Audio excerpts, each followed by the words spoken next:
Señora Rosa Díez, ¿el alma de UPyD es monárquica o republicana? UPyD es un partido laico, no tiene alma en el sentido religioso del término. ¿Tendrá alguna preferencia o no? No. Bueno, luego... No en ese sentido, vaya. Luego volvemos sobre este asunto. Bienvenida al debate de la UNE. Gracias. Buenas noches, hoy nos acompaña Rosa Díez, portavoz de Unión, Progreso y Democracia. Con ella hablaremos dentro de unos minutos de la actualidad política nacional, una actualidad que tiene varios focos de atención sobre la Casa Real, como el debate sobre el aforamiento del rey Juan Carlos, aprobado hoy en el Congreso, y sobre todo la decisión del juez Castro de sentar en el banquillo a la infanta Cristina por delito fiscal y de blanqueo. ¿Está sólidamente argumentado el auto del juez? ¿Ha recibido la infanta un trato injusto por ser quien es, como dice el fiscal? ¿Qué valor cobran los discursos del rey Juan Carlos y de Felipe VI cuando dijeron que la justicia es igual para todos o al referirse a la independencia judicial? La Fiscalía ya ha recurrido y la defensa lo va a hacer. Este, obviamente, es un criterio que no compartimos, que conocemos ya de la posición del juez instructor, pero que no compartimos y contra el cual vamos a apelar ante la audiencia para que ésta resuelva esta cuestión. Bueno, realmente todavía no se ha acabado, ahora vienen recursos previsiblemente, o sea que todavía hay trabajo. Habla de recursos, el fiscal dijo que iba a recurrir imputado a la infanta, no, ¿qué le parece? Me parece que está en su derecho. Otro tema para el análisis, la propuesta de reforma fiscal del Gobierno que no convence ni a Bruselas ni a la oposición, sobre todo la novedad de que las indemnizaciones por despido van a tributar a partir de los 2.000 euros por año trabajado. ¿Es realmente una reforma fiscal completa? ¿A quién va a beneficiar más y a quién menos? ¿Cuánto ha pesado el horizonte electoral del año que viene? Según el Gobierno, va a servir para que los españoles tengamos más dinero en el bolsillo. Para el PSOE es un giro de tuerca más a la reforma laboral. Todos los trabajadores tendrán más dinero en su bolsillo a partir de enero del año 2015 gracias a la bajada de las retenciones. Ahora da una vuelta de tuerca más y hace pagar a los trabajadores cotizando Hacienda, pagando Hacienda por la indemnización más barata que reciben cuando son despedidos. Bueno, se ha hablado mucho sobre el desastre de la selección española de fútbol en el Mundial de Brasil y por eso, unos días después, con el disgusto un poco más asumido y pensando en el futuro, nos preguntaremos cuál ha sido la clave del fracaso. ¿Es la hora de que llegue una nueva generación de futbolistas? ¿Debe dimitir Del Bosque o debe seguir? Al mal sabor de boca que dejó la selección sobre el terreno de juego se suma el desplante a los aficionados que les esperaban en Barajas. Con la ilusión de apoyarles, de demostrarles nuestro calor, de que nos da igual que pierdan, que ganen, pero ellos han demostrado que no les da igual, que solo saben ganar, perder, lo llevan peor. Siempre te da un poco de pena no poder estar un poquito más cerca de ellos, ¿no? Pero tampoco me decepciona, sabía más o menos lo que me iba a esperar. Me ha parecido un gesto bastante feo, deberían haber salido a dar la cara, ya que veníamos a darle nuestro apoyo y a darle las gracias por todo el esfuerzo. De todo esto vamos a hablar durante los próximos 90 minutos. Comienza el debate de la UNE.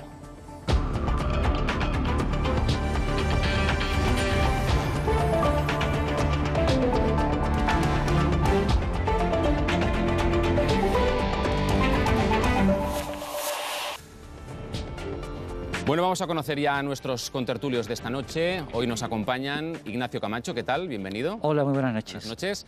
Miguel Ángel Noceda, ¿qué tal? Buenas noches. Buenas noches. Bienvenido. Esther Esteban, ¿qué tal? Bienvenida también al debate. Buenas noches. Bien hallado. La otra Esther Jaén, ¿qué tal? Muy buenas noches. Bienvenida. Gracias. Graciano Palomo, ¿qué tal? Muy bien, muy bien. ¿Estamos bien? Lo mejor está por llegar. Bueno.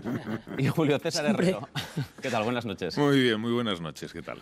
Bueno, vamos a empezar. Señora Díez, esta mañana usted ha dado explicaciones en el Parlamento sobre su participación en un plan de pensiones durante su etapa como eurodiputada, un fondo de pensiones gestionado a través de una SICAP con sede en Luxemburgo, algo que es legal. Pero yo quería preguntarle qué le parece a usted que por este mismo asunto el eurodiputado Willy Meyer haya dimitido. Bueno, yo empiezo por decir que no sé por qué ha dimitido el señor Willy Meyer. Sé la explicación que ha dado el señor Willy Meyer, pero no sé exactamente por qué ha dimitido. Y si por este asunto él cree que debe dimitir, pues no tiene por mi parte más que todo el respeto. En fin, yo he explicado esta mañana lo que supone un fondo de pensiones, lo que es una SICAP, como las SICAP en sí mismo no son nada deleznable, sino el uso irregular que se hace de las SICAPs para, en fin, evitar pagar los impuestos que corresponde, que es lo que en España se ha denunciado tantas veces. La primera vez los inspectores de Hacienda en una inspección que hicieron en el año 2005 y descubrieron que había muchas empresas llamadas SICAP que no eran tales, sino que no era una participación asociación de 100 socios, sino que es lo que aquí se requiere como mínimo, sino el capital de una persona o de una empresa que con la forma de SICAP lo que hacía era cotizar por beneficios al 1%, pagar impuestos al 1% por beneficios de la sociedad y no pagar lo que le correspondería en el impuesto de sociedades entonces, pues el 37 o el que corresponda. Por tanto, que un fondo de pensiones se gestione a través de una SICAP, que no es SICAP porque en Luxemburgo no se llaman así, no a través de un fondo puro de pensiones, para que los ciudadanos lo entiendan, no solamente no es irregular, sino que tampoco es ventajoso para los que tienen el dinero en el fondo de pensiones. ¿Y es estético? ¿Por qué? No, pero déjame que le diga, ¿por qué no es ventajoso? Porque un fondo de pensiones en España y en toda Europa cotiza al 0%. Por tanto, si lo tienes en una sociedad, en este caso una SICAP, que cotiza al 1, al 2, al 3, será muy poquito, pero si lo tuvieran puesto en un fondo de pensiones puro, como cualquier fondo de pensiones que tenga cualquiera de los que nos pueden estar escuchando en España o en cualquier otro lugar de Europa, pues lo estarían gestionando pagando el 0%. Por tanto, ¿qué no es ético? No pagar impuestos. ¿Se pagan impuestos teniendo tu fondo de pensiones gestionado por una SICAP? Sí, se pagan todos. En el momento en que empieces a cobrar la pensión, pagas, tienes que declarar y pagas absolutamente todos los impuestos que se correspondan en ese momento en tu país, en España. O sea, que lo que denunciamos de la SICAP o de cualquier otra actividad es el fraude. Esta fórmula que utilizaba el Parlamento Europeo para gestionar el fondo de pensiones de los parlamentarios, ¿le da ventaja a los parlamentarios? No. No le da ninguna ventaja, insisto, si lo tuviera propiamente en un fondo de pensiones cotizaría al 0. Con esto más o menos me responde a lo de ético, pero yo le pregunto... Y ético, ¿eh? Sí, también, sí. que quiero que responda a lo de ético. Entiendo entonces que a UPyD le parece bien la fiscalidad actual de la SICAP. No. Otra cosa es que nosotros, como UPyD, hayamos pedido que se suba la fiscalidad de la SICAP, como pedimos que se suba la de la renta del capital, o como pedimos que no haya IVA para los libros escolares. Una cosa es la propuesta de fiscalidad que tiene UPyD para la fiscalidad en su conjunto, en el que nos parece, primero, que la SICAP, es decir, los beneficios de la SICAP, de la sociedad, para que la gente nos entienda, en España nos entienda, quiero decir, cotizan al 1. Nosotros creemos que los beneficios de esa sociedad debieran de cotizar más y por eso proponemos en la reforma fiscal, entre otras cosas, que haya una cotización mayor. Pero, oiga, no demonizamos la SICAP, porque la SICAP no es un instrumento fraudulento en sí mismo. Se ha hecho en España un uso fraudulento porque se ha hecho pasar por ese tipo de sociedades lo que no era una SICAP y por tanto las empresas que se hacían pasar por SICAP y cotizaban al 1, pagaban el 1%, tendrían que haber pagado en sus beneficios el 35 o el 37, lo que correspondería. Por lo tanto, defienden otra fiscalidad, pero les parece bien tener un plan de pensiones vinculado a una SICAP. Es que el plan de pensiones no vinculado a una SICAP es más favorable para el que tiene el dinero en el plan de pensiones. No sé si se lo vuelvo a explicar. Vale. Si estuviera directamente en un plan de pensiones, pagaría 0.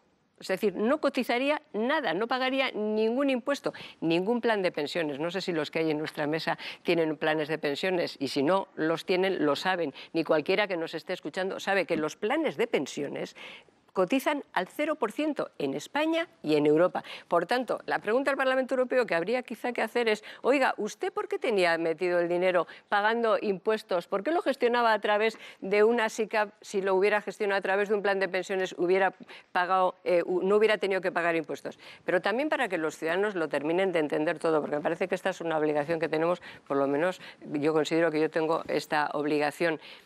Que los planes de pensiones no paguen impuestos durante el tiempo que está el plan de pensiones vivo no significa que los que se benefician de ellos no paguen impuestos. Cada uno de nosotros, el día que empecemos a cobrar la pensión, tendremos que pagar los impuestos en España. Por todo el dinero, no por lo que cobres. Yo, que he cotizado poco tiempo en ese fondo de pensiones, porque solo lo suscribí la última etapa que estuve en el Parlamento Europeo, pues como lo suscribí por poco tiempo, pues cobraré alrededor de 400 euros al mes. Y por esos 400 euros al mes los declararé en mi declaración de la renta y tendré que pagar mis impuestos. Vamos. O sea, no hay ninguna posibilidad de... Hombre, la única posibilidad de defraudar es que no lo declarara cuando lo cobrara, pero, en fin... Vamos con más asuntos. Luego, si los tertulianos quieren volver sobre ese asunto, ya le preguntarán.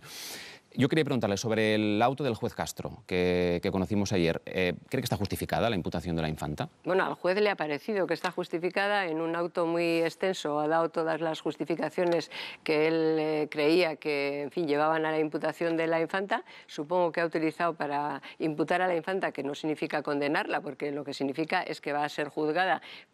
Para imputar a la infanta ha utilizado los criterios que ha utilizado con el resto de los imputados. No es la única persona que está imputada por esa cuestión y me merece todo el respeto. Vamos a, en fin, a dejarle que primero que se resuelva lo que ya se ha anunciado como un recurso tanto de la Fiscalía como de la Defensa, y vamos a tratar este asunto como si en vez de la infanta Cristina fuera cualquier ciudadano que tiene derecho a una justicia ágil, transparente y por tanto justa.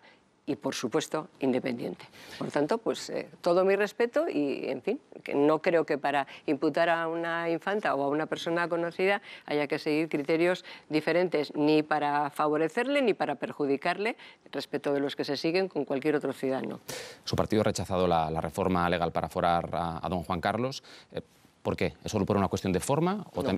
De fondo y de forma. Por lo tanto, ¿creen que no debe estar aforado? Hombre, nosotros llevamos, desde Unión Progreso y Democracia, llevamos al Parlamento Nacional hace más de un año una iniciativa para acabar con los 10.000 aforamientos que existen en España.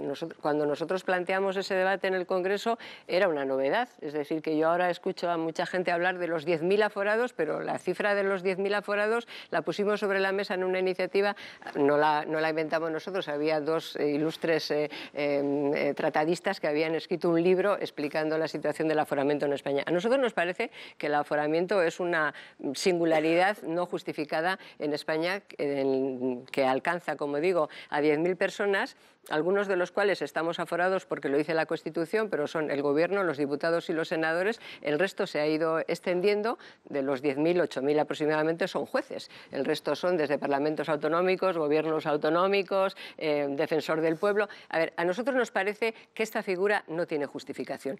No tiene lógica, no tiene ninguna justificación. No existe en Europa, que siempre es bueno comparar, ¿no?, qué pasa en los países de nuestro entorno. En Europa no hay aforados en el cargo, mucho menos los que han dejado de ser aquello por lo que se les afora. No hay aforados, ni en Alemania, no.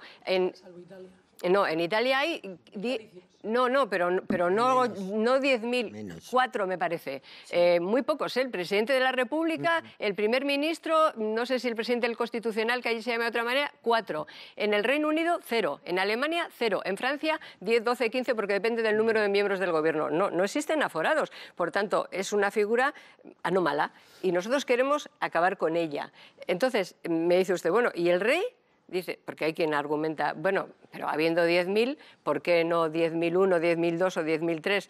Hombre, pues habiendo 10.000, si lo que hay que hacer es quitar 10.000, aprovechamos la urgencia para quitar los 10.000 y no para incluir no solamente a más personas, sino una categoría singular. El aforamiento de los ex, porque claro, entra el ex, o sea, es rey, pero que ya no es jefe del Estado, ¿por qué mañana no van a traernos que entren los expresidentes del Gobierno o los expresidentes del Tribunal Constitucional o los expresidentes? Bueno, primero, que entran los que han dejado de ser aquello por lo que se les afora, y además que es completa, en el sentido que no solo cubre lo penal, sino también lo civil. Pues nos parece un despropósito. Entonces, aprovechemos la urgencia para quitarlo. Vamos con otro asunto ligado a la actualidad de hoy en el Congreso. Vamos a escuchar las palabras de Alfredo Pérez Rubalcaba esta mañana en el Congreso. Rubalcaba anunciaba así que en septiembre dejará su escaño y volverá a dar clases en la universidad. En septiembre dejaré mi escaño en el Congreso y volveré a mi universidad. Y sí quiero deciros una cosa, y que es...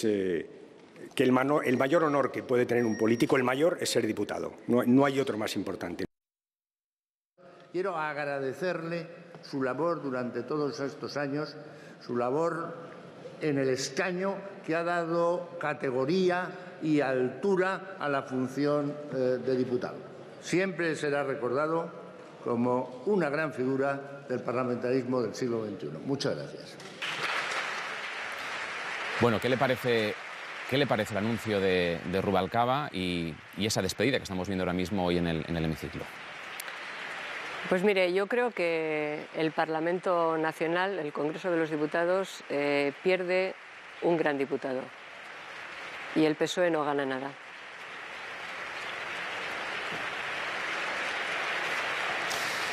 Yo quería preguntarle también cómo sabe un político que lleva mucho tiempo en la política cuándo llega o cuándo ha llegado su momento de irse. Tiene que preguntárselo a cada uno de ellos. Yo creo que cada uno lo sabe. Se lo pregunta a usted, que la tengo aquí hoy. Ya, porque lleva mucho tiempo en política también. A mí me puede preguntar por mí, pero ¿cómo sabe uno? Pues cada uno sabe. Él ha sabido hoy. Yo no sé si lo voy a saber mañana o dentro de 10 años o el año que viene. Cada cual lo sabe en su momento, cuando lo decide. A veces te quitan los ciudadanos y otras veces te quitas tú. O sea que hay muchas maneras de dejar de ser diputado, porque Rubalcaba, creo yo, jamás dejará de ser político. Bueno, en tanto que es ciudadano lo es siempre y en tanto que ejerce como ciudadano lo es siempre, pero bueno, yo creo que jamás dejará de ser político. Ya que estamos hablando del PSOE, de su antiguo partido, ¿cómo ve al PSOE? ¿Y le preocupa que el PSOE esté en horas bajas o que esté débil? ¿Eso es bueno para España?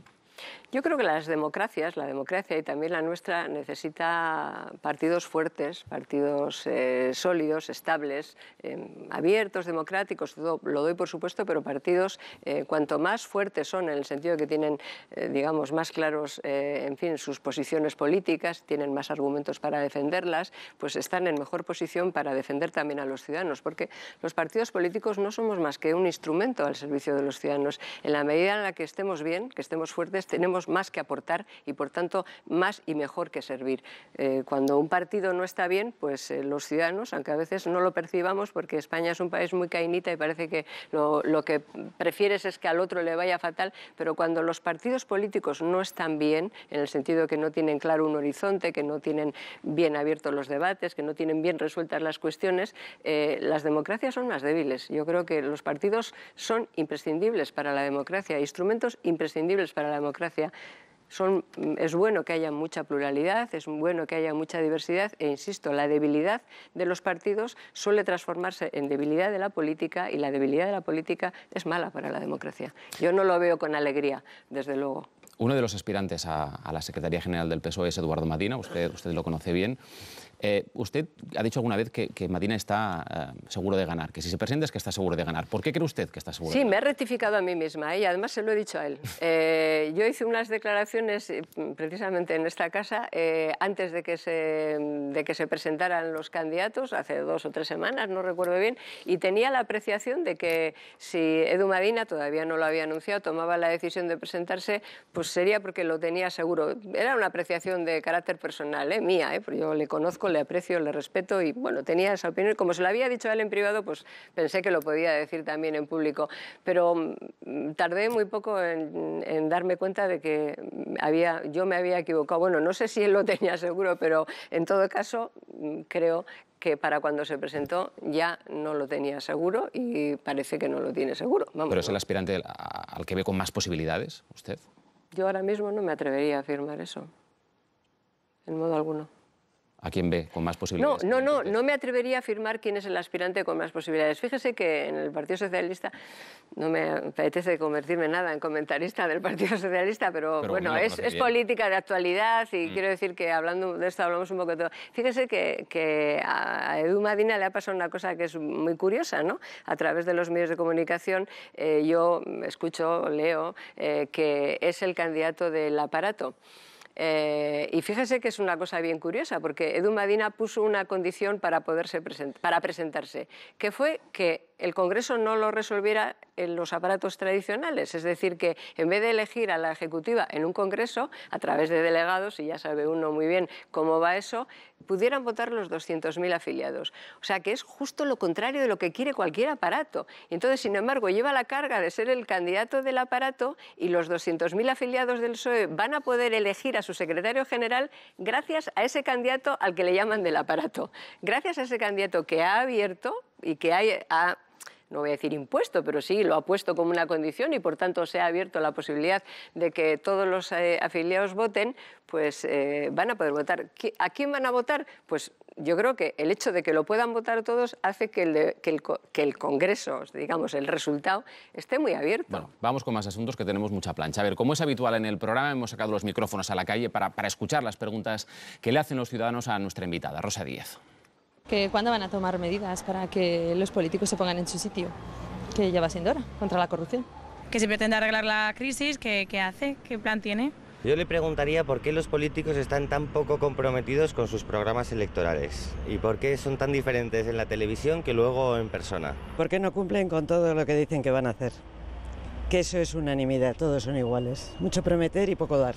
Si estaría dispuesta a quitar el sistema de aforamiento a todos. ¿Cómo van a solucionar la crisis? Si tiene alguna solución. A mí me gustaría preguntarle qué haría para fomentar el empleo juvenil. ¿Cuál es tu opinión sobre que no se deja al pueblo elegir que si quiere monarquía o república? Pues la pregunta de todo ciudadano. Seguramente, pues, a ver qué pueden arreglar en este país. Le preguntaría por qué está a favor del aborto.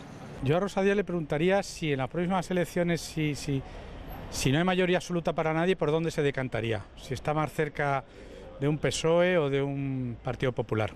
Ahí te lo dejo, Rosa. Bueno, ahí se lo ha dejado, respóndale. Bueno, pues yo creo que en algunas de las cosas sustanciales, importantes, de esas que preguntan los ciudadanos, aunque pueda parecer mentira, el PSOE y el PP están bastante de acuerdo. Por ejemplo, alguien preguntaba por el tema del aforamiento, si estaría yo dispuesta a terminar con los aforamientos. Acabamos de hablar de ese asunto. Del aforamiento ya hemos hablado, pero... Sí, no, pero por ejemplo, el PP y el PSOE están de acuerdo en no quitarlo, por ejemplo, en algunas de las cuestiones. Y para contestar a este, ¿qué plantearía yo? Pues haría lo mismo que hemos hecho en Asturias. Algunas de las cosas que a nosotros nos parecen sustanciales de nuestro programa político, temas de regeneración democrática, de reforma de la ley electoral, de educación, de sanidad, plantearlos sobre la mesa a los dos partidos políticos a la vez y además dárselos a todos ustedes, medios de comunicación, para que no pudiéramos engañarnos ni a nosotros ni a los demás. Quien estuviera de acuerdo en hacer esos cambios tendría nuestro apoyo y quien no estuviera de acuerdo, no. Y si no está de acuerdo ninguno de los dos, no lo tendrá ninguno de los dos. No vamos a pedir secretaría, vamos, en fin, ministerios, tal. No renunciamos a que si tenemos los votos suficientes estemos comprometidos en los gobiernos. No crea usted que no renunciamos. Digo, no, bueno, hay quien piensa, no, ustedes desde fuera, no, comprometidos. Hombre, si tenemos un diputado como en Asturias, no vamos a pedir, por mucho que nos ofrezcan una vicepresidencia del gobierno, no nos parece serio. Pero si hay votos suficientes, por supuesto. Pero sobre todo el compromiso es un compromiso político en base a estas posiciones que a nosotros nos parecen importantes. Por ejemplo, creo que una de las cuestiones para un gobierno nacional es la reforma, que no requiere reforma de la Constitución, para que la educación sea competencia del Estado. Eso no requiere reforma de la Constitución, así como hay otras reformas que sí. Eso, la reforma de la ley electoral, las medidas de regeneración democrática que no son solo discursos, sino reformas en el Código Penal, en la ley electoral, para que no puedan ir imputados en las listas. Bueno, algunas reformas que tienen luego incidencia en otras de las cosas que preocupan a los ciudadanos. Decían, el empleo juvenil, pues está muy relacionado con la sanidad, con la educación y con la formación, está íntimamente relacionado, y con la inversión en investigación y en desarrollo. Son cosas que están unidas. El empleo pues está unido naturalmente con que haya una fiscalidad mucho más justa, con que se deje de gastar en lo superfluo, con que no haya despilfarro, con que se persiga el fraude fiscal en vez de amnistiarlo. Todas esas medidas que parecen que son económicas, fiscales, de empleo, en el fondo son medidas, en el fondo y en la forma, que están muy influenciadas por una regeneración democrática que es, en este momento, la asignatura pendiente, creo yo, de nuestro país. Vamos con más preguntas. Ignacio. Buenas noches, señora Díez. Buenas noches. Dos preguntitas muy cortas. Una, ¿qué espera usted del nuevo rey, del reinado de Felipe VI? Ha escrito también usted carta a los Reyes Magos, como otros políticos. Y segundo, ¿si es usted partidaria de la reforma constitucional y en qué puntos? Pues yo espero del jefe del Estado, del nuevo rey, de Felipe VI, que esté a la altura. Deseo y creo que es posible, que esté a la altura de las demandas de esta sociedad. Su padre, el rey Juan Carlos, le tocó ser rey en un momento en que la sociedad española demandaba democracia. O sea, lo que pedía era transitar de un régimen no democrático a una democracia. Le demandaba que estuviera de parte de los que queríamos construir una sociedad plural y democrática, que apostara claramente por la democracia, por esa integración de todos los ciudadanos, y el rey Juan Carlos lo hizo. Y hoy los ciudadanos de hoy, los españoles de hoy, en fin, le piden al nuevo rey que esté del lado de los que quieren regenerar las instituciones democráticas y, por tanto, la democracia. ¿Y eso cómo lo hace el rey? Bueno, él tiene una tarea, él no puede gobernar, o sea, ahí sé que le manda cartas diciendo que gobierne y tal, no puede gobernar, pero tiene esa tarea de equilibrio y que debe de cumplir, y además lo puede hacer como dijo que lo iba a hacer, dando ejemplo. Él lo dijo en su discurso, la ejemplaridad. Entonces yo creo que dar ejemplo es muy importante y eso sí que lo puede hacer, eso sí que está en su mano hacerlo. Y dando ejemplo, la primera institución, pues en fin, eso supongo que tiene efecto en el resto de las instituciones. La segunda cuestión, sí, reformaríamos la Constitución. Bueno, llevamos la propuesta de reformarla desde que nacimos como partido político. Hemos incluso ya planteado algún debate en el Congreso de los Diputados. Nos parece que hay que revisarla no para contentar a los nacionalistas, sino porque en España conviven tres sistemas a la vez, un sistema federal, por así decir, que es la España autonómica, un sistema confederal, que es Navarra, el País Vasco y los estatutos de segunda generación, y además el sistema diseñado en las Cortes de Cádiz, que es el de las provincias, diputaciones provinciales. Es imposible, un país en el que convivan tres sistemas es inviable y es insostenible, y hay que revisar la Constitución a la luz de las consecuencias que ha tenido para el desarrollo, para la igualdad, para la competitividad del país, en fin, para aquello para lo que se hacen las leyes, a la luz del desarrollo y de las consecuencias que ha tenido, hay que revisarla. Nuestra propuesta, y cambiarla, nuestra propuesta es un modelo federal, por comparar con alguien comparable a la Alemania, al modelo alemán, para, en fin, que todo el mundo nos entienda, nada es absolutamente trasplantable, pero sí de alta descentralización política, con cláusula de preferencia, por supuesto, del Gobierno federal, y que el Estado, el Gobierno federal, tenga competencias, a nuestro juicio, importantes, como la educación y la sanidad. Esas competencias que, en fin, que son sustanciales para garantizar la igualdad entre todos los españoles. Miguel Ángel, ya empiezo a pediros brevedad porque vamos mal de tiempo. Buenas noches. Estos días se está debatiendo mucho la reforma fiscal, por llamarla de alguna forma, si se puede llamar reforma. ¿Qué opinión tiene usted sobre dicha reforma y sobre algunos de los aspectos que más importantes, más polémicos, como es el asunto de la indemnización por despido? Y hilado a ello, ¿cuál es la propuesta de su partido, las grandes líneas, si tiene propuesta su partido sobre una reforma fiscal? Respecto de la propuesta de nuestro partido, efectivamente, no solo tenemos una propuesta, sino que también la hemos presentado en el Congreso de los Diputados hace un mes completa. Bueno, para empezar, decir que esto no es una reforma fiscal, es un retoque a la fiscalidad actual, en la que el Gobierno quiere revisar alguna de las cosas que hizo mal los 2 años anteriores. Le llama reforma fiscal, pero no es una reforma fiscal, tiene, como digo, un pequeño retoque.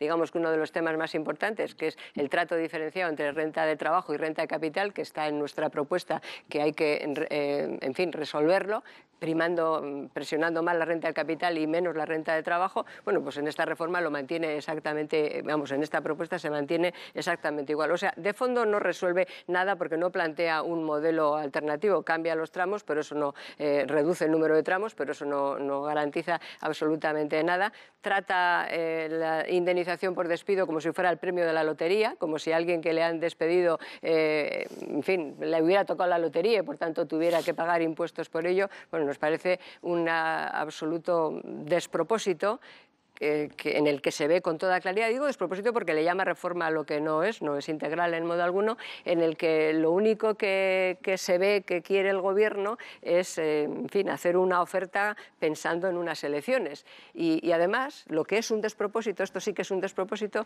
es que la parte más importante de la reforma, no es que no nos la explicaran hasta el lunes, que por supuesto, la letra pequeña, no, la parte más importante de la no reforma, pero vamos a llamarla reforma, se aplica en el 2016. O sea, la aplica otro gobierno.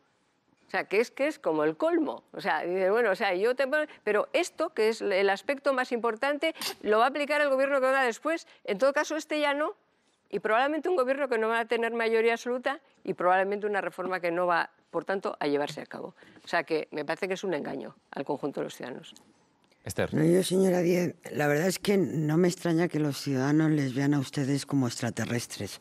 Cogiendo una portada al azar, el tema de la SICAF que acabamos de hablar. Es que en ese fondo, cuando el eurodiputado pone 2 euros, la Cámara añade 1, como si encima ganaran poco los eurodiputados. Cojo la misma portada del periódico Madalena Álvarez. se va un minuto antes de que la echen porque se va a cobrar 10.000 euros hasta el día que se jubile. Y cuando se jubile, 4.600 euros al mes. Cojo la misma portada y veo UGT.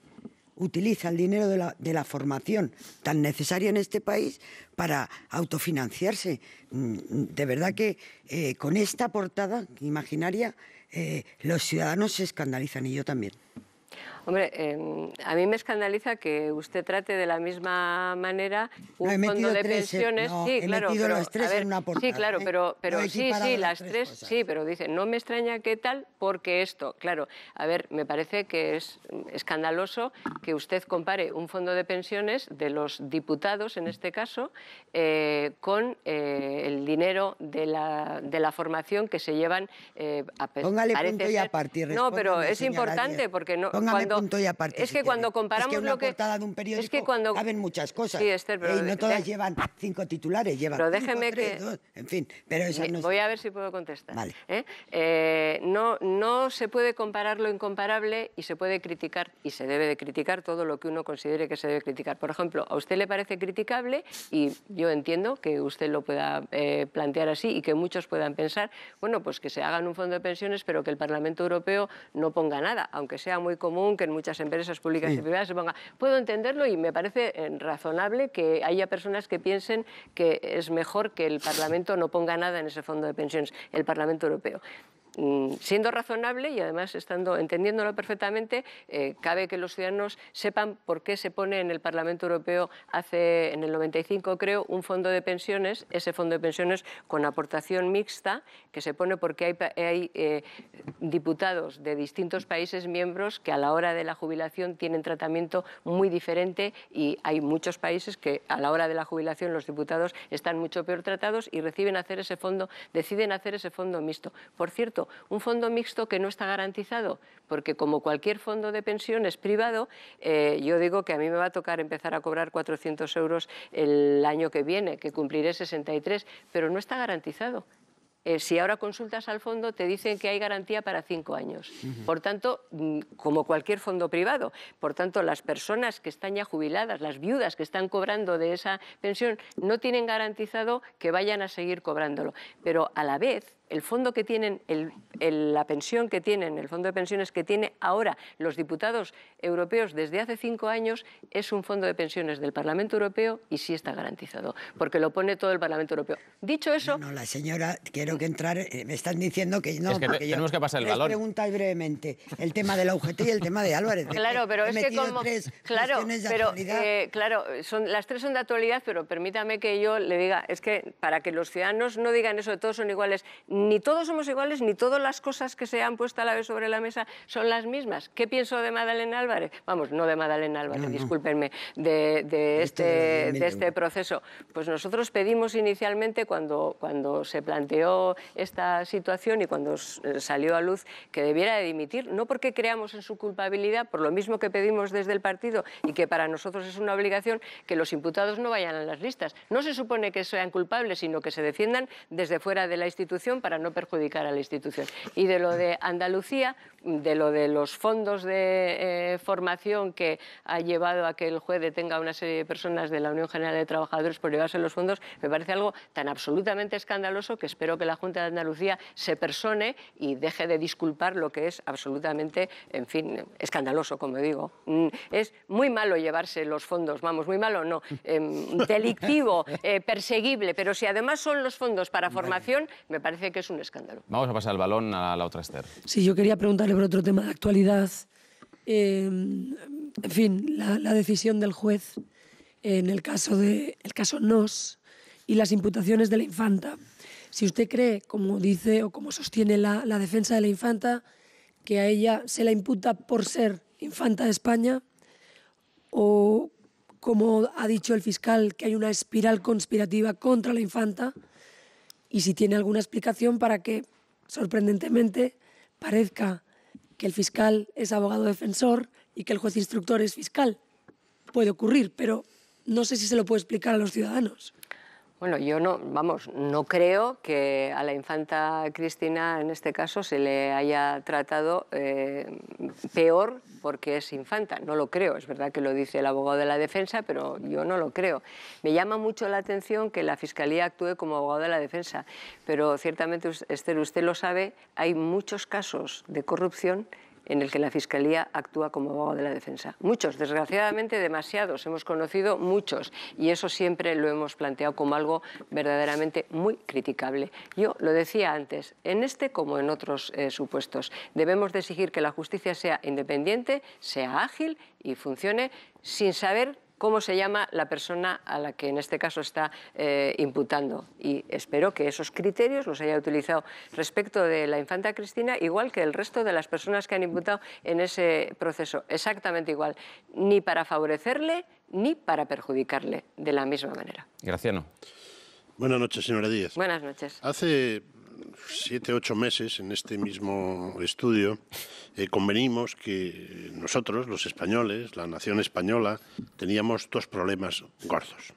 La primera era la situación económica, el detritus social que lo acompaña, y el segundo, de carácter institucional, el cuarteo de la unidad nacional y la duda sobre la pervivencia del Estado.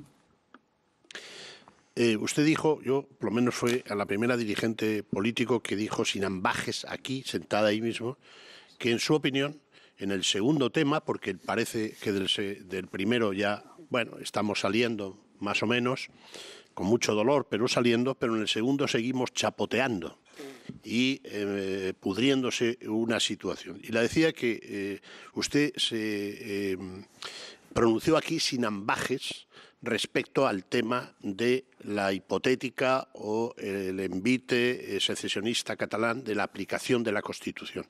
Me gustaría que sobre los 2 problemas, muy rápidamente, pero sobre todo del institucional, nos dijera cuál es su opinión hoy. ¿Sobre Cataluña? Sí. Pues es la misma que hace 7 meses, pero más preocupada. Porque cuando los problemas no se resuelven, lo que ocurre es que se empeoran. Se lo voy a preguntar más directamente. ¿Dónde el gobierno, el poder del Estado, el poder ejecutivo del Estado, debería actuar hoy y ya? Bien. Primero, creo que hemos llegado a esto porque no se ha actuado antes. Creo que hemos llegado a esta situación en la que cada día hay un paso más y cada vez es más complicado, además, enfrentarte al nuevo reto, al nuevo envite. Hoy han decidido, por ejemplo, convocar un referéndum república monarquía. Lo han aprobado en el Parlamento de Cataluña. Cada situación es un envite mayor, es eso, un órdago mayor. Y a cada órdago mayor es más difícil contestar si no contestas con otro órdago más grande que el anterior. Yo creo que si se hubiera actuado antes con más claridad, públicamente, no solamente en conversaciones privadas, el nacionalismo catalán, tan pragmático por otra parte, históricamente tan pragmático por otra parte, no hubiera llegado tan lejos.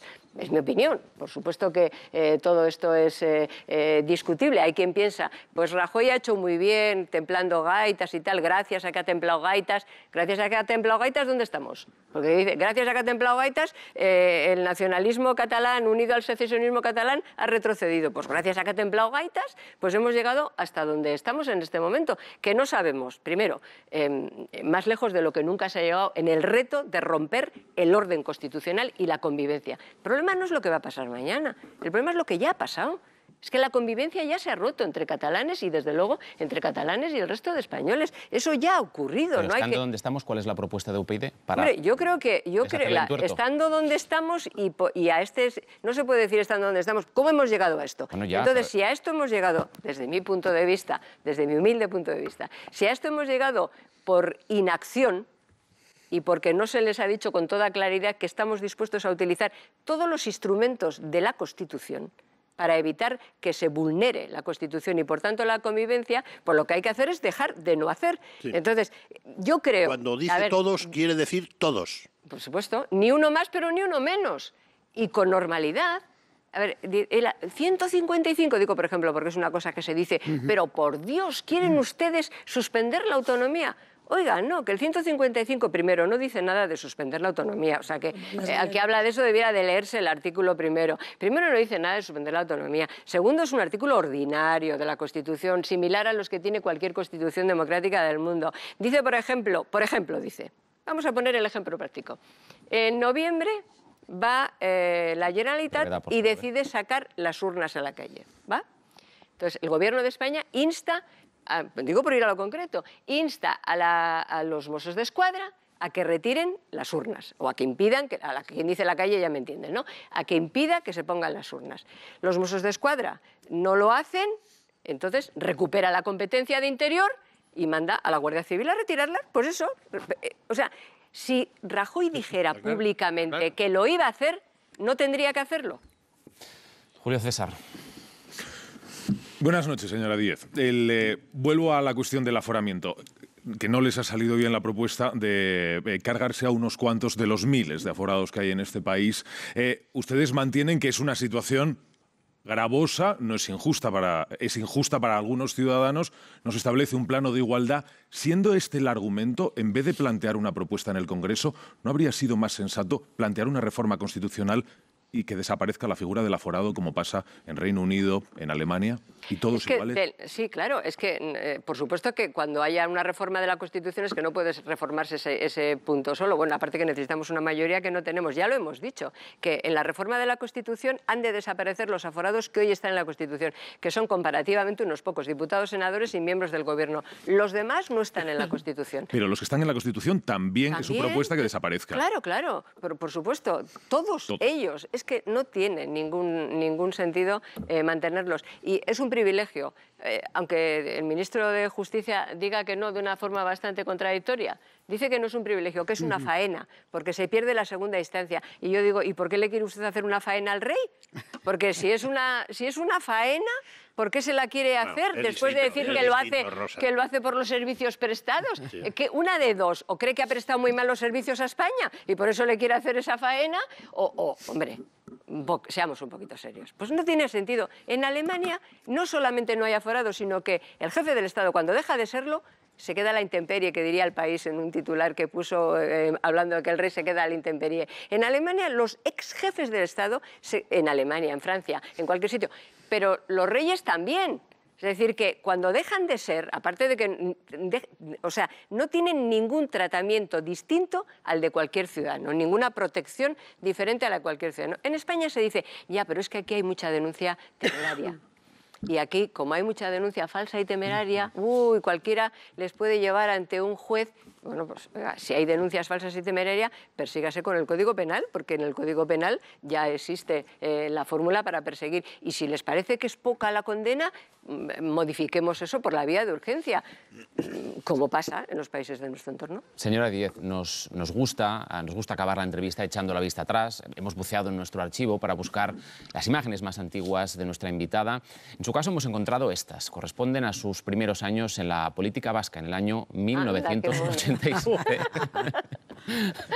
Pero se reconoce. ¿Qué recuerdos le traen estas imágenes? ¡Qué mona! ¡Qué jovencita estaba yo! Con el pelo ese también se llevaba. Yo no la habría reconocido. El pelo le llevaba yo. ¡Qué mona yo! ¿En lo sustancial ha cambiado mucho su pensamiento político desde esa etapa? Hombre, he aprendido mucho, he matizado muchas cosas, por supuesto, a partir de lo que he aprendido. Cuando era muy joven, por ejemplo, creía, por ir a una cosa que es muy básica, que todo lo bueno venía de la izquierda y todo lo que no era bueno venía de la derecha. Hoy sé que no es así. Por ejemplo, he aprendido eso y me parece que es una de las muchas cosas.